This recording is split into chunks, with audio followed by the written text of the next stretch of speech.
আপনার কফিল কোন অঞ্চলে সেটা আপনি হয়তোবা জানেন না, কিন্তু এটা আপনার দরকার হয় কোন ক্ষেত্রে জানেন? যখন আপনি ফাইনালাইজ লাগাতে চান তখনই কিন্তু প্রয়োজন হয় আপনার কফিলটা কোন অঞ্চলে। তা আপনি কিভাবে বুঝবেন আপনার কফিল কোন অঞ্চলে কিংবা কোন ডিস্ট্রিক্টে আপনার কফিলের লাইসেন্স? কফিল কোন অঞ্চলে সেটা বিষয় না, বিষয় হচ্ছে আপনি যে লাইসেন্সটার উপর আছেন সেই লাইসেন্সটা কোন অঞ্চলে সেটা আপনি কিভাবে বের করবেন। আজকে আপনাদেরকে এক ক্লিকে দেখিয়ে দিব সেই বিষয়টা। আর এটি বের করতে হলে আপনি বর্ডার নাম্বার দিয়ে বের করতে পারেন, পাসপোর্ট নাম্বার দিয়ে বের করতে পারেন, ইকামা নাম্বার দিয়ে বের করতে পারেন। অর্থাৎ এই লিঙ্কটা হচ্ছে যেই লিঙ্কটাতে গেলে আপনি নিজের হুরুপ নিজে চেক করতে পারবেন, নিজের যে বিষয় আশাগুলো চেক করতে পারবেন, সেই সেম লিঙ্কটাই। তো দেখেন আমি কিন্তু ইকামা নাম্বার দিয়ে চেক করতেছি, ও যার ইকামা তার নাম আসছে এবং মহাসাজা ক্লাস অন দ্য জব।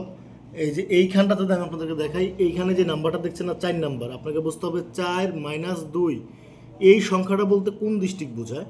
আর নিচেরটা হচ্ছে লাইসেন্স এক্সপায়ার, এটা বোঝাচ্ছে আর কি। এই নাম্বারটা হচ্ছে মেন। যদি এখানে 1-2 থাকে কিংবা 1-1 থাকে তাহলে বুঝবো এটা রিয়াদের। 4 নাম্বারটা কোন ডিস্ট্রিক্টে সেটা আমি আপনাদেরকে কমেন্টে বাকি বিস্তারিত লিখে দেবো।